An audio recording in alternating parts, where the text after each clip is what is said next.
मैं अदना सा इल्म का तालिब इल्म हूँ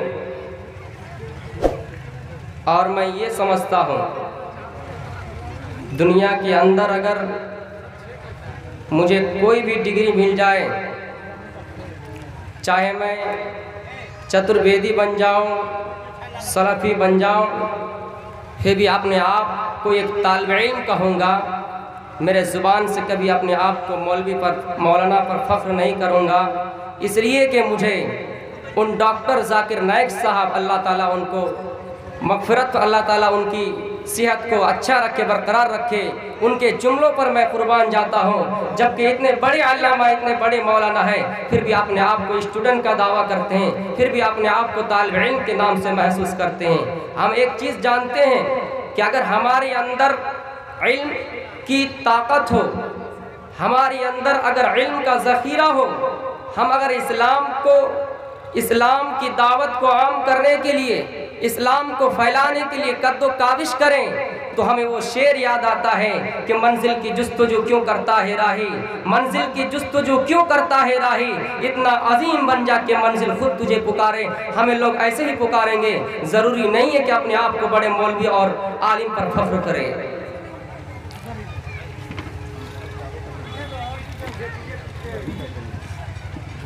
ये सब दुनिया में जो भी चीज़ें हैं अल्लाह रब्बुल आलमीन की एक नियामतें हैं। इंशाअल्लाह आप खामोशी के साथ बैठे रहिएगा।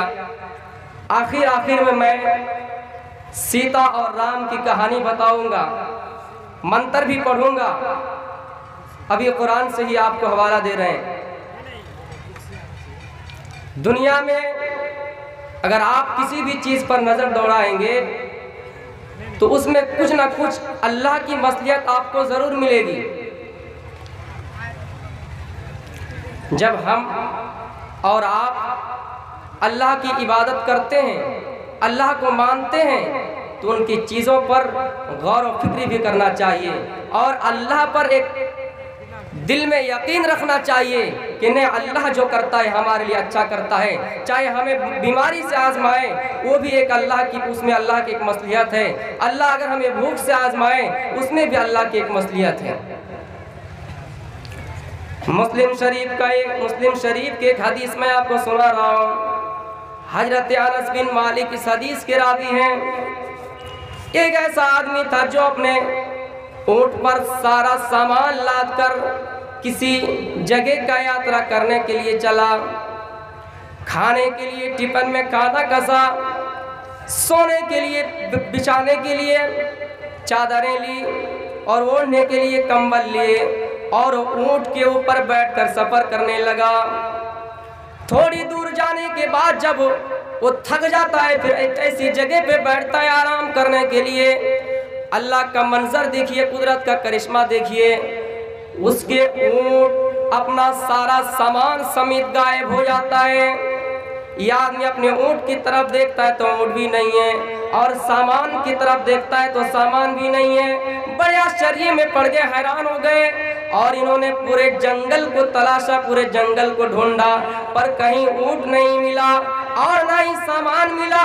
मेरे प्यारे साथियों, ये फिर आदमी ढूंढते ढूंढते शरीर में थकावट आ जाते हैं और बैठ जाते हैं। मेरे प्यारे साथियों, फिर उनको नींद आ जाती है। अल्लाह का करिश्मा देखिए, जब उनकी नींद खुलती है, आँख खुलती है, फिर अचानक वो आदमी देखता है कि वो ऊँट जहाँ से गुम हुआ था, वो ऊँट जहाँ से गायब हुआ था, वो ऊँट उसी जगह पे खड़े हैं। उस ऊँट के ऊपर उतना सामान है, जो सामान उस ऊँट के ऊपर लादा हुआ था, वो सारा सामान ऊँट के ऊपर है। इन्होंने खुशी के चोट में अल्लाह का शुक्रिया अदा किया और ये जुमला अदा किए, अल्लाहुम्मा अंता अब्दी व अना रब्बुक। आय अल्लाह, तू मेरा बंदा है और मैं तेरा रब हूँ।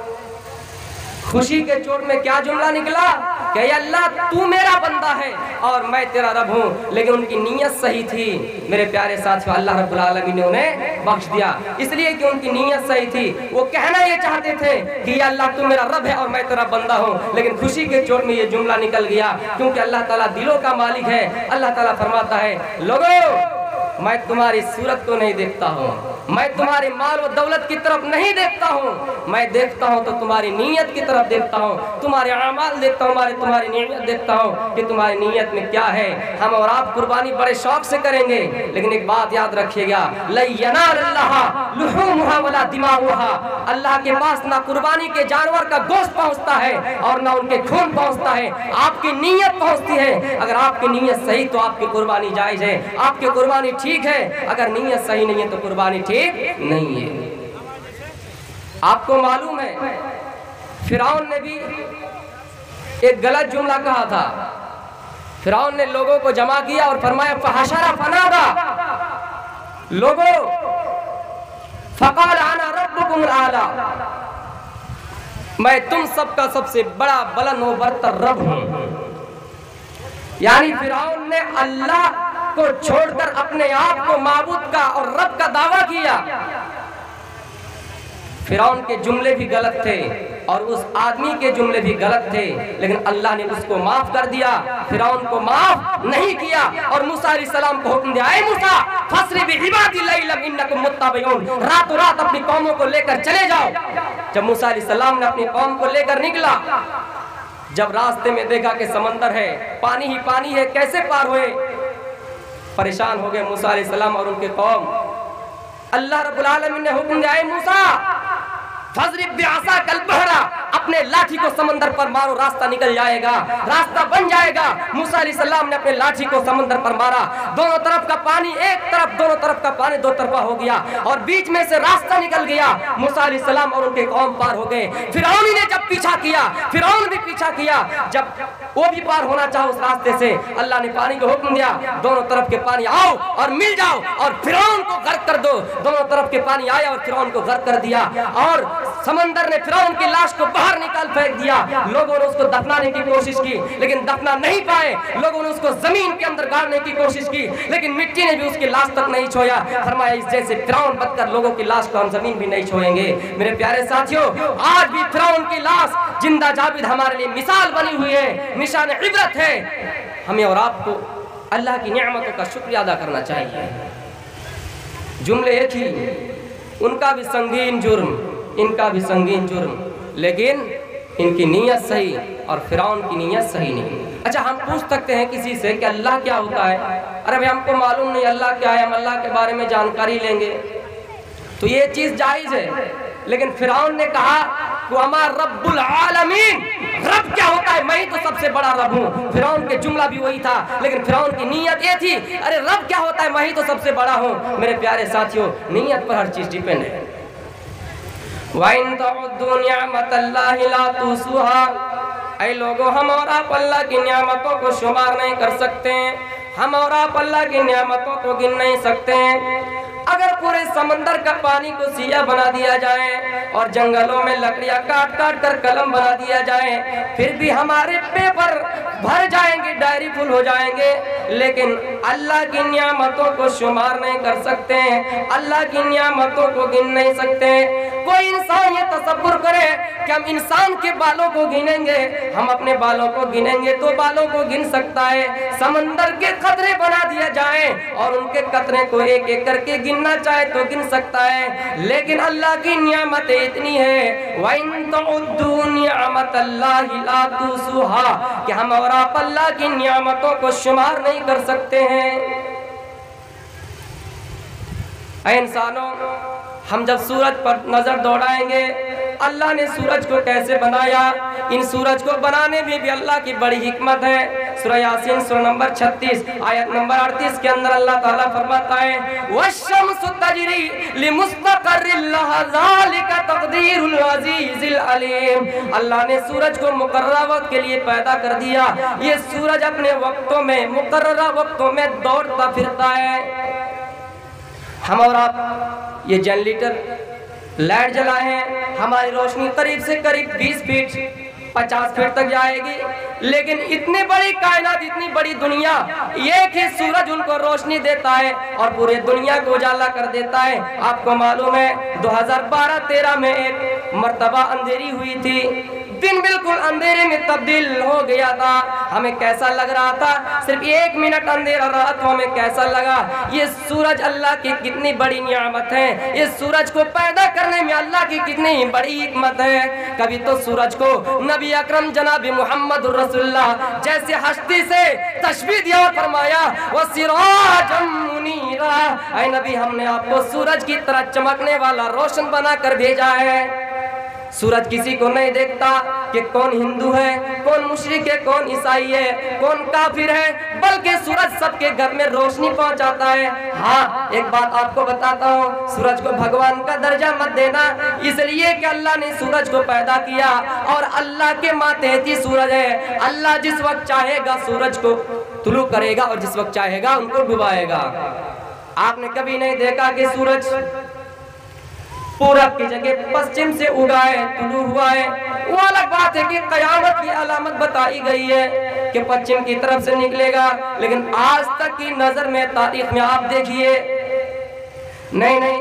हाँ, सूरज को भगवान की दर्जा देने की कोशिश मत करना, इसलिए कि अल्लाह फरमाता है सूरज को मैंने बनाया, सूरज को मैंने बनाया और मेरे ही हुक्म से वो चलता है। सूरज के पास इतनी ताकत नहीं कि वो रात में आए और चांद की रोशनी को मगलूब कर दे, चांद की रोशनी पर गालिब आ जाए और चांद की रोशनी से वो ज्यादा रोशन हो जाए।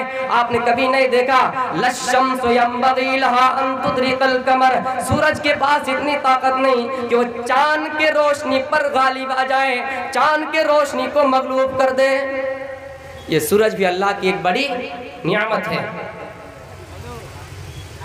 जब हम आप चांद की तरफ नजर दौड़ाएंगे, ये चांद को अल्लाह ताला ने कितनी बड़ी हिकमत से पैदा किया।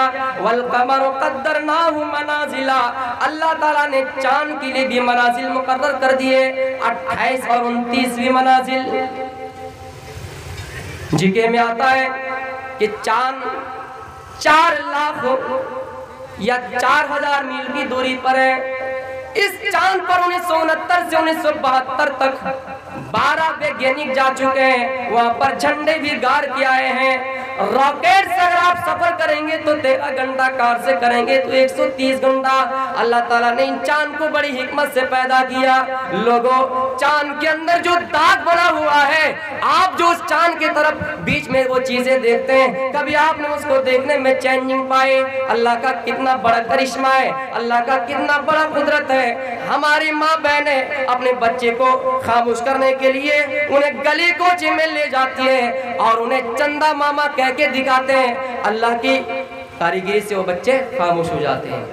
तो इन चांद को बनाने में भी अल्लाह की एक बड़ी हिकमत है।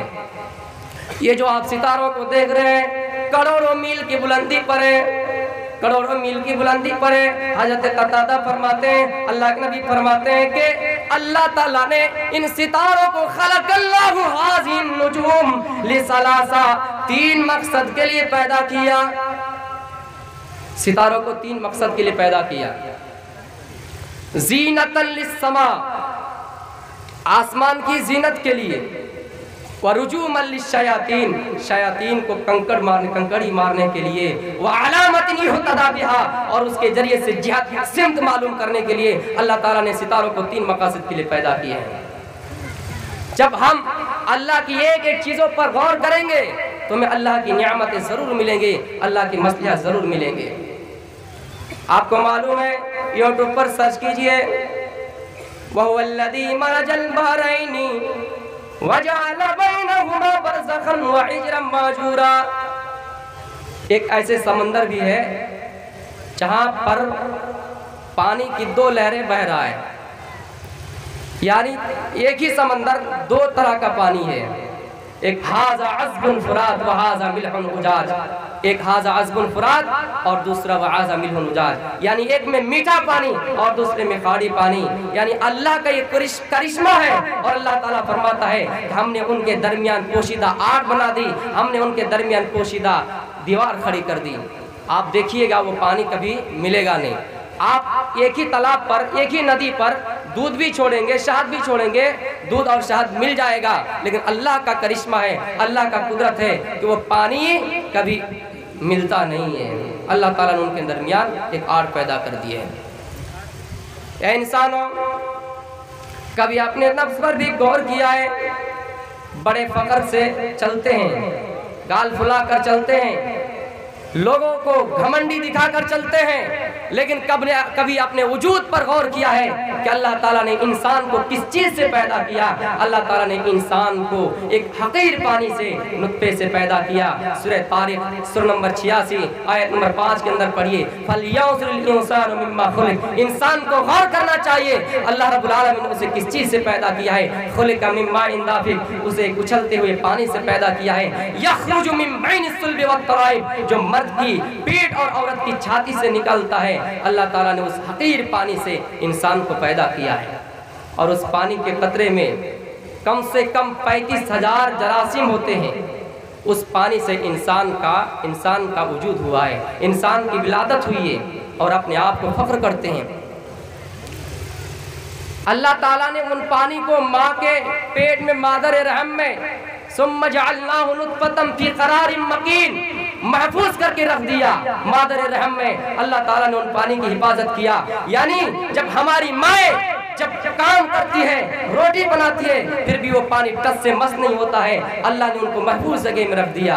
फिर फरमाया सुम्मा जअलनाहु सुम्मा खलक़नल अलक़ता मुज़ग़ता, अल्लाह ने उस नुत्फे से, उस हकीर पानी से पहले जमा हुआ खून बनाया, फिर उस जमे हुए खून से गोश्त का लोथड़ा बनाया, फिर उस गोश्त के लोथड़े में हड्डियां बनाई। फकसौनल इज़ाम लहमा, फिर उन हड्डियों में गोश्त पहरा दिए। ये सारी चीज माँ के पेट में हो रहा है। अल्लाह ताला फरमाता है कि ऐ लोगों, फतबारकल्लाहु अहसनुल खालिकीन, अल्लाह ताला सबसे ज्यादा और अच्छा पैदा करने वाला है। दुनिया में आपने किसी को नहीं देखा, और कयामत की शुभ तक आप देख नहीं पाएंगे। हाँ, इंसान की शक्ल बनाई जा सकती है, इंसान की शक्ल बनाई जा सकती है, उनके धड़कनों को बाईपास सर्जरी से जिंदा रखा जा सकता है। किसी के मरने के बाद 6 घंटे के अंदर अंदर किसी की आंख ले ली जाए और किसी में लगा दी जाए तो वो देख सकता है, लेकिन किसी की मौत के बाद दोबारा कोई रूह देने वाला नहीं है। किसी की आंख अगर फूट जाए, किसी की आंख अगर खराब हो जाए, तो कोई डॉक्टर दुनिया का नहीं है कि उसको दोबारा आंख लगा कर दिखा सके और उस आंख को ठीक कर सके। मेरे प्यारे साथियों, ये सारी चीज माँ के पेट में हो रहा है। अल्लाह ताला फरमाता है कि लोगों, तुम्हारा दिमाग तुम्हारी माँ के पेट में हम बना रहे थे। तुम्हारी माँ खाना बना रही थी, हम तुम्हारा दिमाग बना रहे थे। तुम्हारी माँ बाजार जा रही थी, हम तुम्हारे पैर बना रहे थे। तुम्हारी माँ रोटी खा रही थी, रोटी बना रही थी, सालन तरकारी बना रही थी, और हम तुम्हारे हाथ बना रहे थे। ये अल्लाह का करिश्मा है, हर इंसान को गौर करना चाहिए। एक मर्तबा एक औरत बड़े चैलेंज करती थी कि यार सारी चीजें बदलती है दुनिया की, लेकिन धर्म में चेंजिंग क्यों नहीं आती है। मैंने कहा श्री कृष्ण जी के बारे में पढ़िए। श्री कृष्ण जी ने फरमाया, यदा यदा ही धर्मस्य ग्लानिर्भवते, जब धर्म के अंदर बिगाड़ पैदा होंगे, जब धर्म के अंदर बिगाड़ पैदा होंगे तो अधर्म तक तरक्की करेगा। धर्म के अंदर चेंजिंग नहीं पाओगे। वलन तजिद लिसुन्नतिल्लाहि तब्दीला, अल्लाह की सुन्नत में तब्दीली नहीं पाओगे। उसने कहा नहीं नहीं, चेंजिंग आना चाहिए। जमाना बहुत तरक्की कर गई है, लोग चांद पर जा चुके हैं। उस औरत को जवाब ये दिया गया कि हमारी माएँ और बहनें आदम से लेकर अभी तक बच्चे 9 महीने में 8 महीने में पैदा करती है, तो 5 महीने में पैदा कर रहे। क्या बोलता है कि इस्लाम क्या बोलता है कि बच्चे 6 महीने में पैदा करके दिखाए, 5 महीने में पैदा करके दिखाए। इन सबको ऐसे ही जवाब देना चाहिए। एक बात, मैं एक मसला आपको बता कर जा रहा हूँ। 6 महीना में अगर शादी हुई है और 6 महीने में बच्चा पैदा हो जाता है तो वो बच्चा हलाल माना जाएगा। हाँ, अगर 6 महीने से एक दिन इधर अगर बच्चा पैदा हो जाए तो वो बच्चा हराम माना जाएगा, इसलिए कि इसकी दलील कुरान में मौजूद है। तो मेरे प्यारे साथियों, जो कहे कि इस्लाम में चेंजिंग करनी चाहिए, जो कहे इस्लाम में तब्दीली करनी चाहिए, तो उनको ऐसे ही जवाब देना चाहिए, क्योंकि ईंट का जवाब जब आप पत्थर से नहीं देंगे तो वो जवाब नाकिस हो जाएगा, अधूरी हो जाएगा।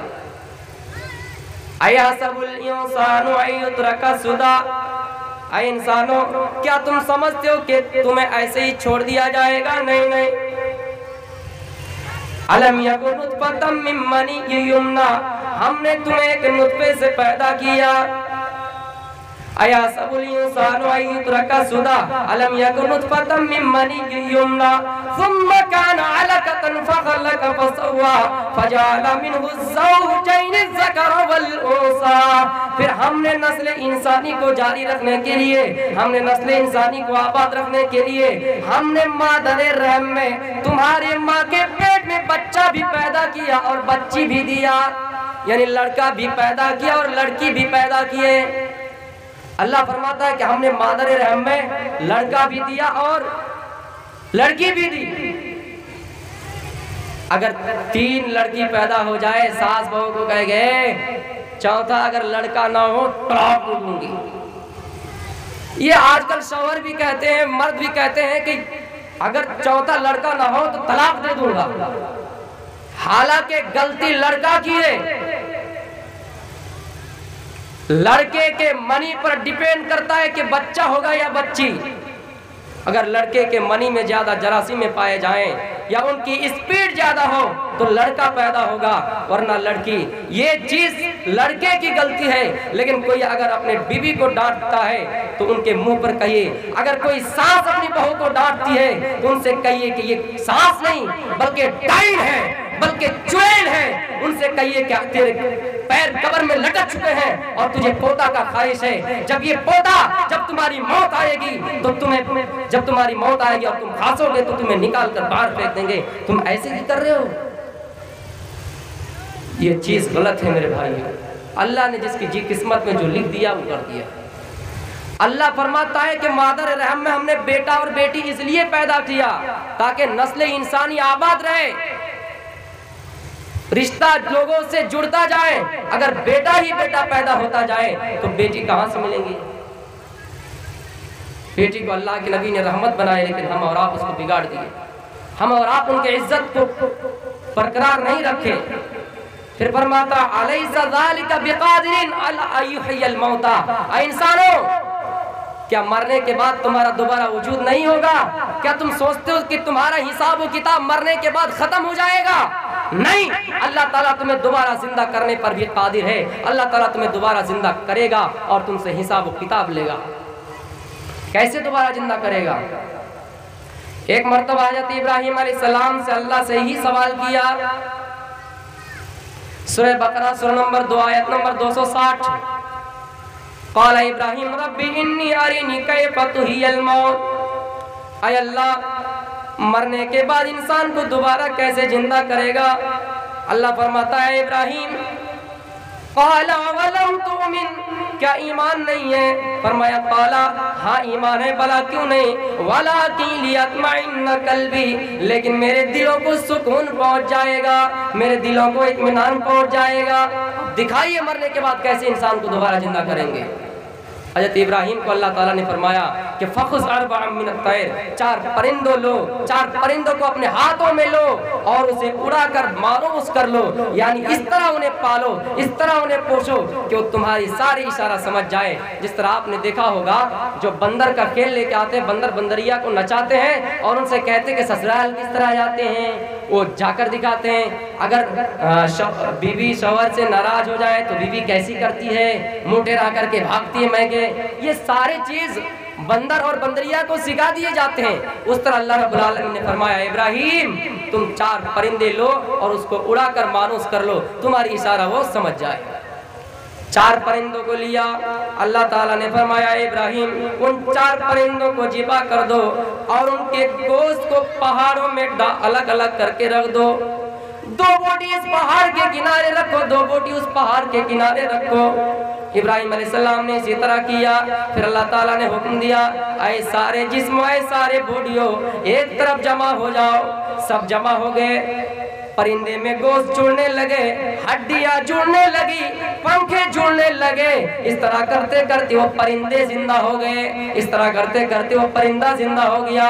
अल्लाह ताला ने इब्राहिम अलैहिस्सलाम को ये दिखा दिया कि ऐसे ही हम जब लोगों के जिस्म को अगर इंसान चाहे कि उनके जिस्म को जलाकर राख कर दे और उन राखों को हवाओं में उड़ा दे, फिर हम ऐसे ही कहेंगे ऐ जिस्मो, ऐ बॉडी हो, फला फला एक जगह में जमा हो जाओ, और फिर हम कहेंगे कुन जमा हो जाओ, यानी हो जाओ, तो फयकुन ये जिंदा हो जाएंगे, फयकुन तो ये जिंदा हो जाएंगे।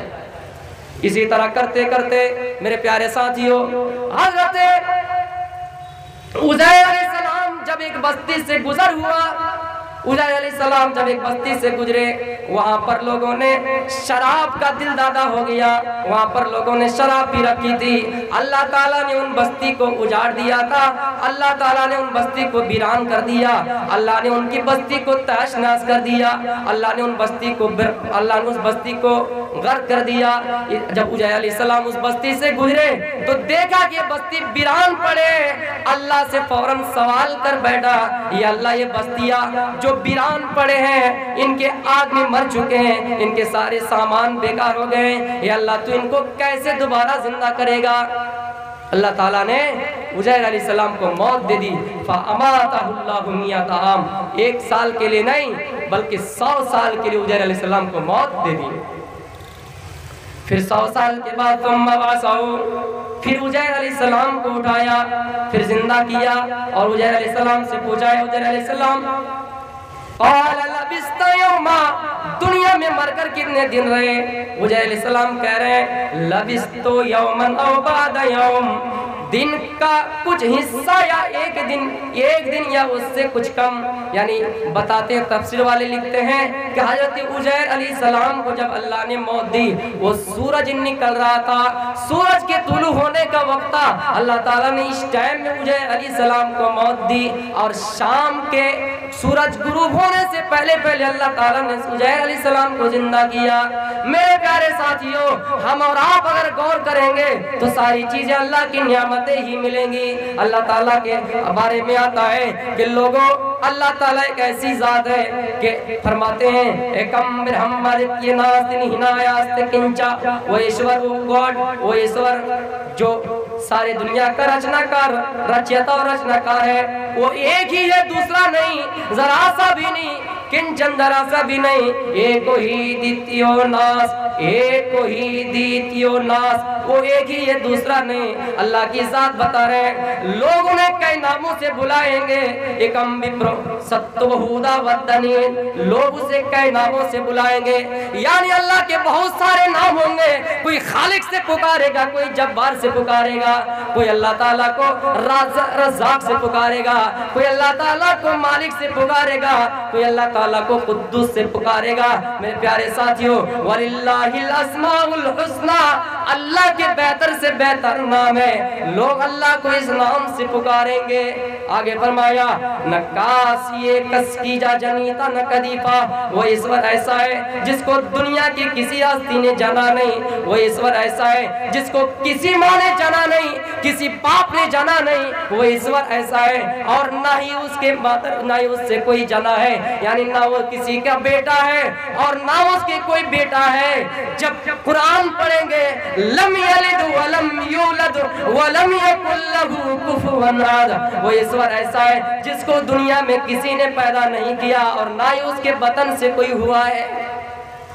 ये ईश्वर के अवसाफ बता रहे हैं। लोगों, जब इन सारी नियामतें अल्लाह ही के लिए है, तो कुछ मांगना अगर है, किसी चीज की जरूरत पड़ जाए तो अल्लाह ही से मांगे।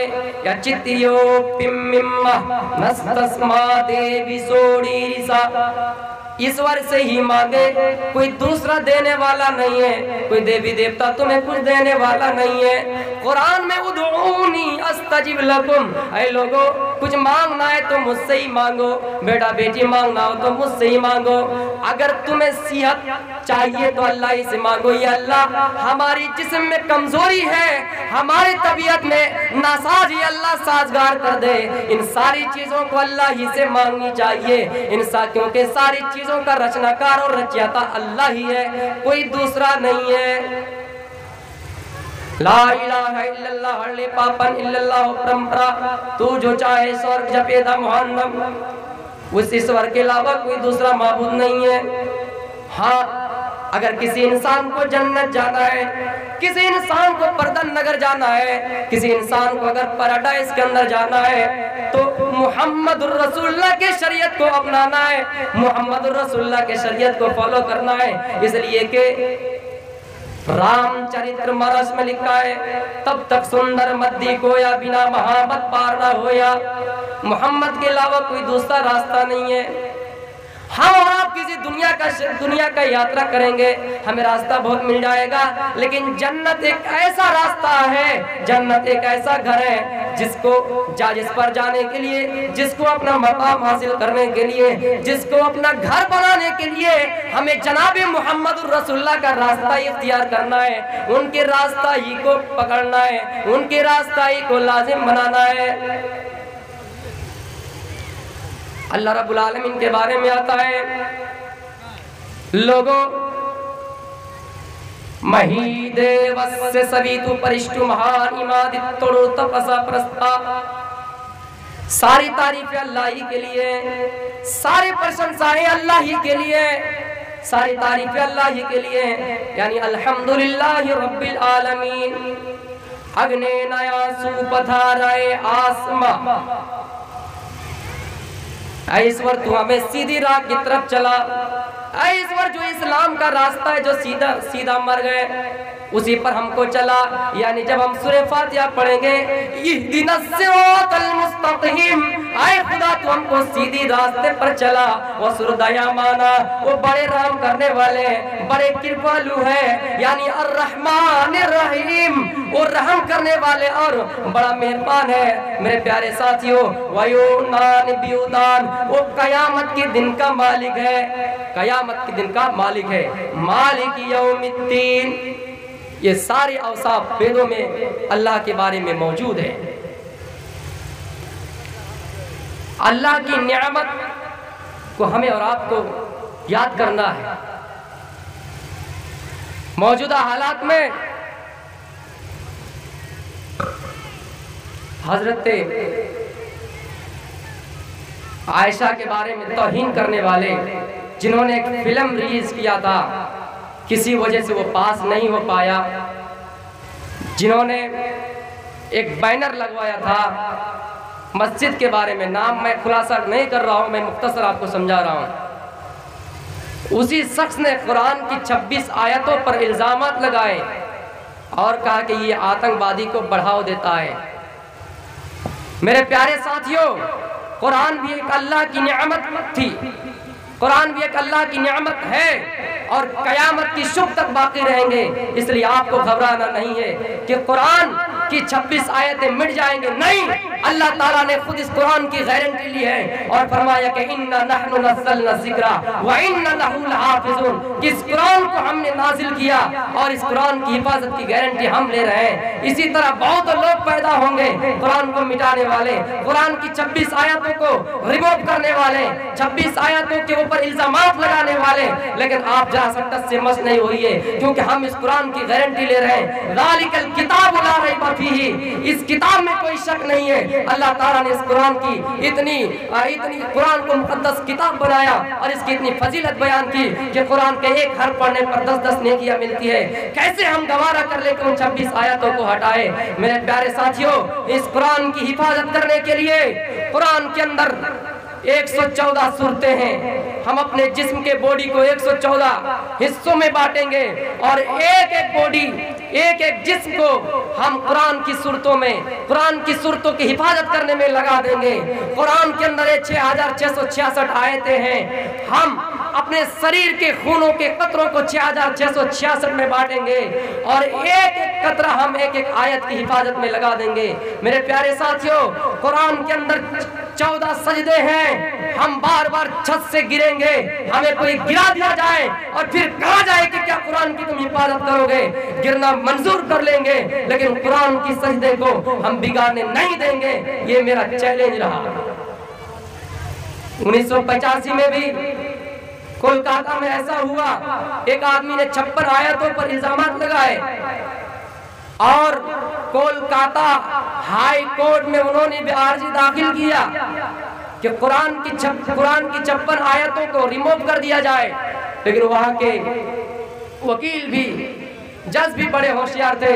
उन्होंने कहा नहीं, ये कुरान आसमानी किताब है, इस कुरान के अंदर चेंजिंग नहीं पाएंगे। वलन तजिद लि सुन्नतिल्लाहि तब्दीला, अल्लाह ताला की सुन्नत में तब्दीली नहीं पाएंगे। ये सब अल्लाह की नियामतें हैं।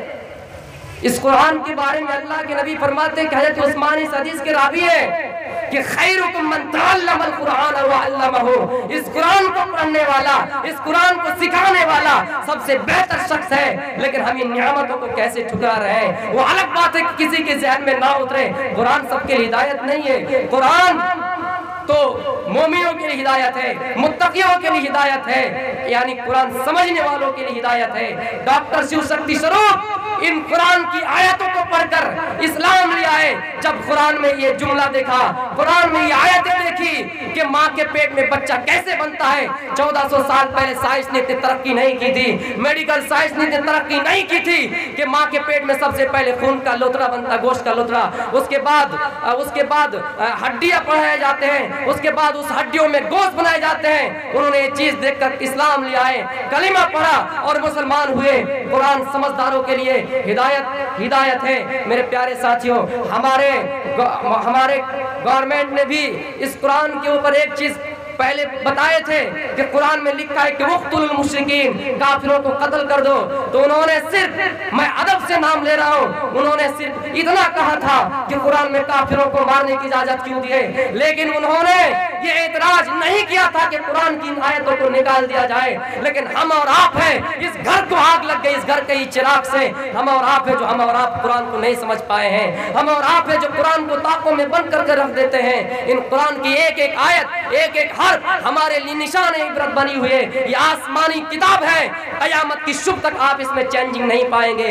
हमारे लाखों बच्चे ऐसे हैं, हमारे लाखों हाफिज बन जाते हैं। इन कुरान को टू बटू से एक तरफ से सुना देता है। दुनिया में कोई ऐसी किताब नहीं जिसको एक तरफ से सूरह फातिहा से लेकर नास तक कोई सुना दिया जाए।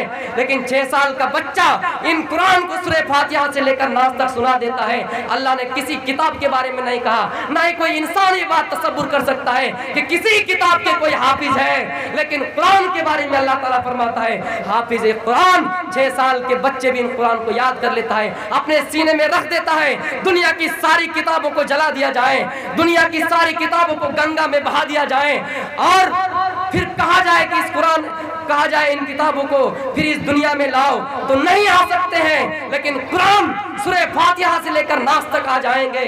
जो एतराज करने वाले हैं, मैं तुमसे कह रहा हूं कि इस कुरान को तुम 26 आयतें बता रहे हो, ये जिहाद आतंकवादी के समारोह में बात करती है। नौज़ुबिल्लाह, आज तो समाज ऐसे हो गए हैं। मुसलमानों, हमें और आपको जागना है। हमारे सामने एक और मामला पेश आया कुछ दिन पहले। अहमदाबाद के रहने वाली, गुजरात के रहने वाली वो लड़की जिनका नाम आयशा, उन्होंने साबरमती नदी पर छलांग लगाकर अपने आप को खुदकुशी कर लिया, आत्महत्या कर ली। मुसलमानों, शादी एक अल्लाह की नियामत थी, शादी एक अल्लाह की नियामत थी। अल्लाह के नबी फरमाते कि जब कोई दुल्हन बन के घर आती है तो बरकत लेकर आती है, लेकिन हमने और आपने उन बरकत को खत्म कर दिया। और इनके कारण, इनका वजह सिर्फ यही है कि हम और आप पैसों पे, हम और आप दौलत पे मर गए हैं। हम और आप दौलत पर ये कर रहे हैं कि हमारे पास दौलत हो। एक बात याद रखना, ये इंसान के पेट जो है, ये पेट नहीं बल्कि अलमारी है। अगर इंसान को गोदामों के बराबर, इंसान को अगर खजाना दिया जाए, सोना दिया जाए, फिर भी इंसान का पेट भरने वाला नहीं है। इंसान का पेट अगर कोई भर सकता है तो वो कब्र की मिट्टी है। आपके पास हजारों दौलत आ जाए, फिर भी आप चाहेंगे और एक बिल्डिंग हमें मिल जाए, फिर भी आप चाहेंगे हमें 1 करोड़ और रुपया मिल जाए। आपका ये पेट पैसों और दौलत से नहीं भरने वाले हैं। कब्र की मिट्टी है जो आपके पेट भरा सकते हैं। वो आयशा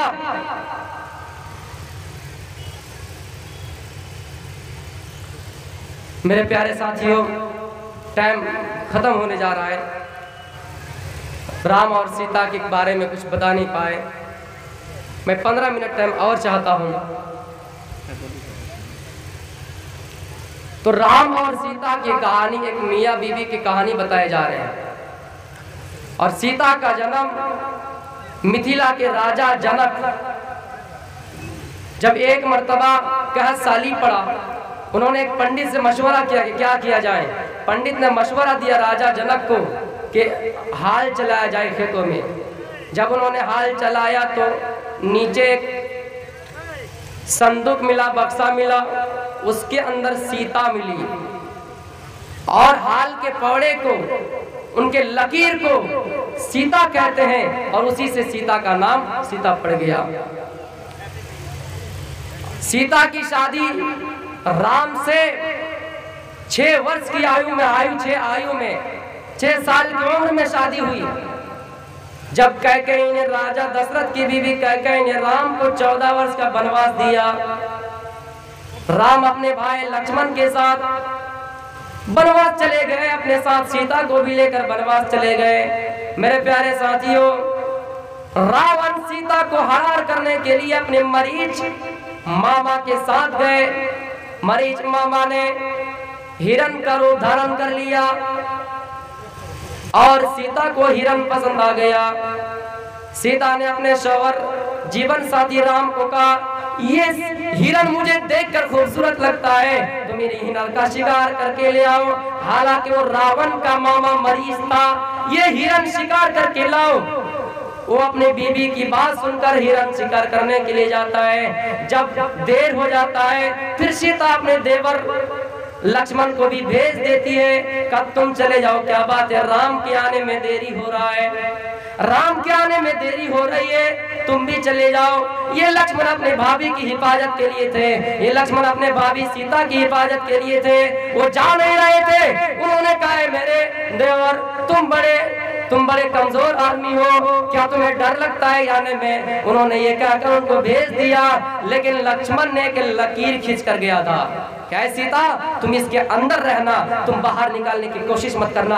ये लक्ष्मण रेखा है। कोई अगर तुम्हें हड़पने के लिए जाए, कोई अगर तुम्हारे जिस्म को छोड़ने के लिए जाए, वो जलकर भस्म हो जाएंगे, कोई जा नहीं पाएंगे। लेकिन एक बात है सीता, तुम लक्ष्मण रेखा को पार नहीं करना। ये कहकर लक्ष्मण भी चले और ये रावण ने पंडित का रूप धारण करके आ गया। पंडित का रूप धारण करके आ गया और सीता से उन्होंने कुछ खाने के लिए मांगा।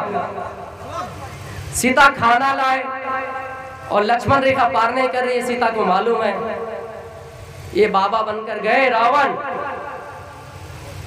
जब इन्होंने कुछ बातें सुनाए तो सीता मजबूरी में आ गए। कहा, तेरे साथ ऐसा होगा, तेरे शौहर ऐसा होगा। जब सुना तो वो लक्ष्मण रेखा पार कर दी। और जैसे ही सीता लक्ष्मण रेखा पार किया, ये रावण अपने शक्ल में आ गए और सीता को लेकर हड़र हो गए। अब सीता जी बड़ी चालाक थी। उन्होंने रावण से कहा कि तुम मुझे छोड़ दो, क्योंकि मेरे पति और लक्ष्मण जरूर मुझे ढूंढने आएंगे। रावण से राजा दशरथ के साथी जटायु का आमना सामना हुआ, लड़ाई हुई। इत्तेफाक से जटायु मर गए। सीता जी बड़ी चालाक थी। सीता ने कहीं दुपट्टा फेंका। जब मेरे जीवन साथी राम और लक्ष्मण ढूंढने आएंगे, ये दुपट्टा देकर पहचान जाएंगे। फिर जब सीता और आगे बढ़ा, रावण लेके भागा, तो उन्होंने हाथ का कंगना फेंका, कहीं पर ओढ़नी फेंकी। इस तरह करके रावण ने सीता को लेकर लंका चले गए। राम जी ने लक्ष्मण और हनुमान को सीता को ढूंढने के लिए भेजा। जब थोड़ी दूर आगे बढ़ा तो देखा कि कंगना मिला। हनुमान लक्ष्मण से पूछ रहे कि ये किसकी है?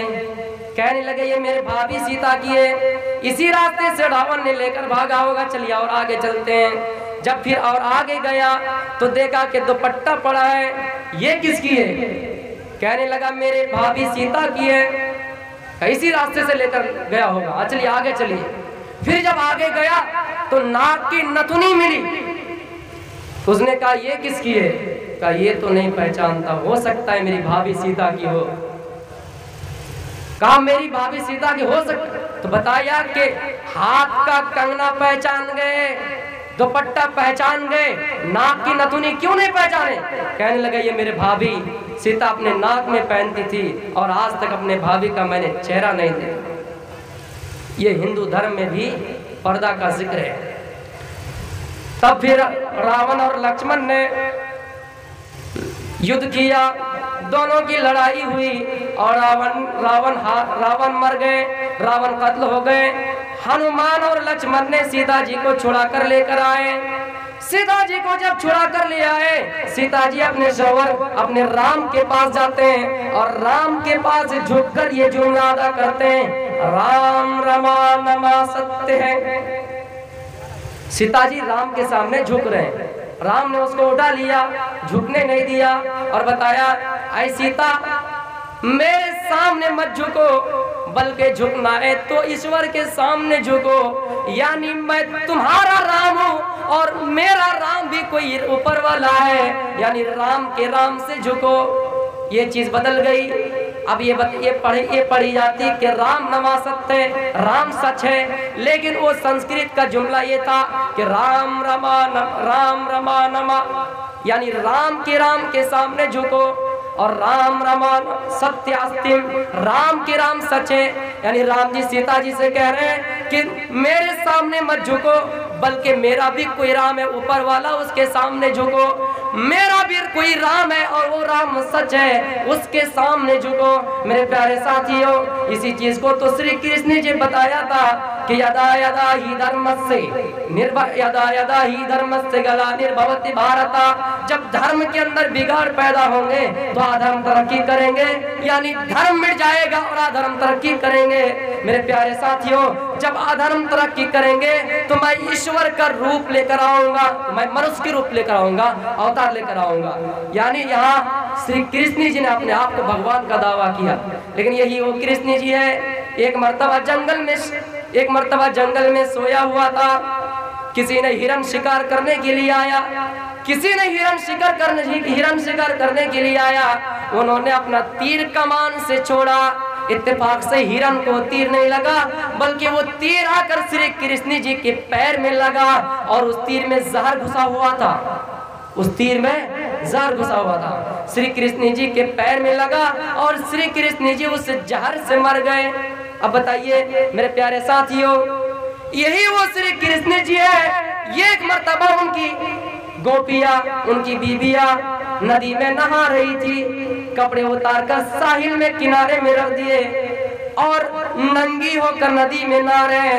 श्री कृष्ण जी उन सारी बीबियों के कपड़े को लेकर पेड़ पर चढ़ जाया करते हैं और बांसुरी बजाते हैं। जब बीबियां नहाकर उठी तो देखा कि कपड़ा गायब, कौन ले गया? देखा कि श्री कृष्ण जी पेड़ पर चढ़े बांसुरी बजा रहे हैं और बीबियां चीख कर कह रही है, गोपियां कह रही है कि कपड़ा लाओ, कपड़ा लाओ। श्री कृष्ण जी कपड़ा नहीं ला रहे हैं। इत्तेफाक से लड़कियां मारे शर्म के अपने एक हाथ पिस्तान पर, एक हाथ शर्म पर रख कर आए और कपड़ा लिए। मेरे प्यारे साथियों, यही वो सीता जी है। जब बचपन में एक मर्तबा किसी बागीचे में खेल रही थी और उन्होंने एक जोड़ी नर और मादा तोते को देखा, आपस में राम और सीता के बारे में कहानी गा रहे हैं। राम के साथ अयोध्या के राजा राम है, मिथिला के राजा जनक पुत्री सीता जी के साथ उनकी शादी होगी, विवाह होगा, निकाह होगा। जब सीता जी ने उसके जुमले को सुना तो उन दोनों को पकड़ लिया और पिंजरे में कैद कर दिए। नर तोता और मादा तोती को उन्होंने पकड़कर पिंजरे में कैद कर लिए और उन्हें सही से पूछा।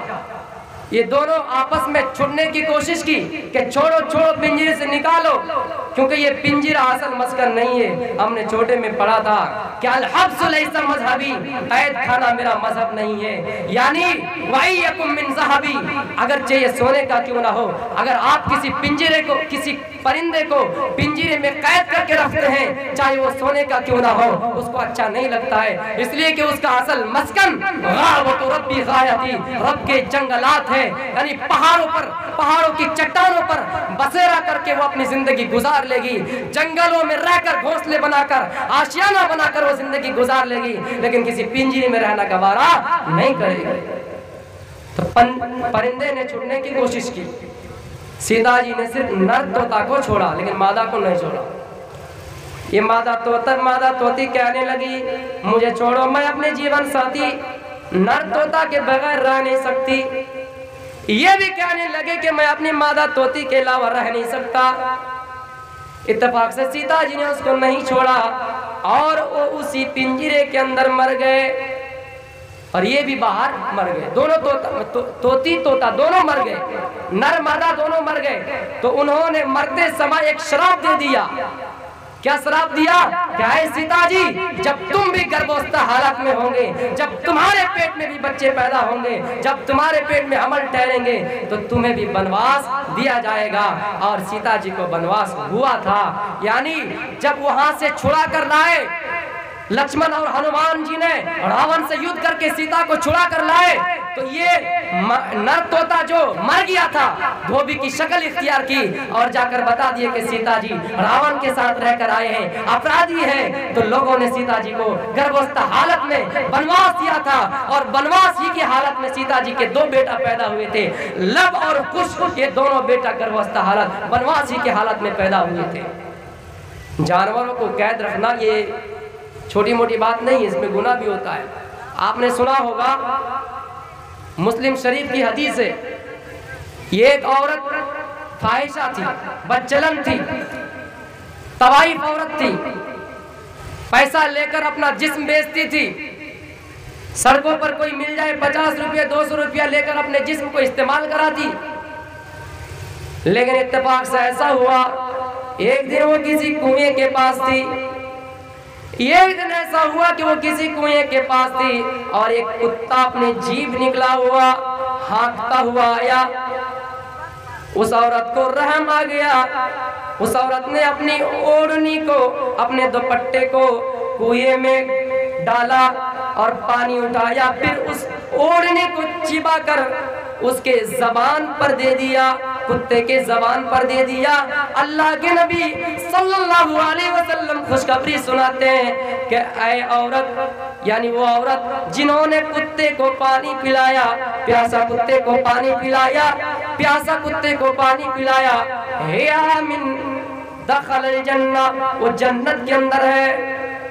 उसी किस्म के एक वाकया और भी आता है। एक ऐसा आदमी था जिन्होंने अपने घर में एक बिल्ली को बांध रखा था, जिन्होंने घर में एक बिल्ली को बांध रखा था। उन्हें 24 घंटा 1 दिन 2 दिन बिल्ली को बांधा रखा, ना ही उसने खाना दिया और ना ही पीने के लिए पानी दिया। वो बिल्ली तड़प तड़प कर मर गई। अल्लाह के नबी फरमाते कि वो शख्स जहन्नमी है। जानवरों के साथ भी ऐसा सुलूक अगर आप सही सुलूक करेंगे तो हो सकता है अल्लाह के नबी खुशखबरी देने वाले हैं, आपको जन्नत मिल जाए। एक बात मैं आपको कह रहा हूँ, आप किसी के आमाल को देखकर जल्दी से जन्नत और जहन्नम का फैसला ना बनाएं। हो सकता है अल्लाह रब्बुल आलमीन किसी के कुछ आमाल देखकर ही उन्हें जन्नत दे दे और किसी के कुछ बुरे आमाल देखकर ही उन्हें जहन्नम दे दे। आप किसी की बारे में किसी को जन्नती और जहन्नमी का फैसला नहीं सुना सकते हैं। मेरे प्यारे साथियों, टाइम ख़त्म हो गया। मैं आपसे एक चीज़ गुजारिश कर रहा हूँ और मैं आपको बता भी देना मुनासिब समझता हूँ कि मेरी तालीम जामिया मिनहाजुल उलूम रत्नी में हुई, जहाँ पर सिर्फ मौलवी तक पढ़ाई होती है, और इन साल मेरी तालीम मुकम्मल हुई। मैं सिर्फ मदरसे में 6 साल मुकम्मल पढ़ा और 6 साल में अल्लाह रब्बुल आलमीन ने मुझे इस मकाम पर लाया। अल्लाह ताला से दुआ है कि अल्लाह ताला मुझे और आगे लेके जाए। और मैं इतना ही नहीं समझता हूँ कि सिर्फ अल्लाह ताला मुझे मुकर्रिर ही बनाए, बल्कि मैं ये भी समझता हूँ कि अगर देश की हिफाजत के लिए मुझे गर्दन भी कटानी पड़े, अगर देश की हिफाजत के लिए मुझे कुछ भी करना पड़े तो मैं करूँगा, इस्लाम के खातिर करूँगा। मुझे अल्लाह रब्बुल आलमीन ने जब इस मैदान में उतारा है तो मुझे दुनिया से कोई सरोकार नहीं और ना ही मुझे मालो दौलत की ख्वाहिश है। ऐ अल्लाह, मैं ये भी आपसे दुआ कर रहा हूँ, विनती प्रार्थना कर रहा हूँ, अल्लाह मुझे दुनिया के हरीस माल और दौलत के पीछे ना पड़ाए, बल्कि दीन की खिदमत करने की तौफीक अदा फरमाए, देश की खिदमत करने की तौफीक अदा फरमाए और हमेशा लोगों को भाईचारा कराने की तौफीक अदा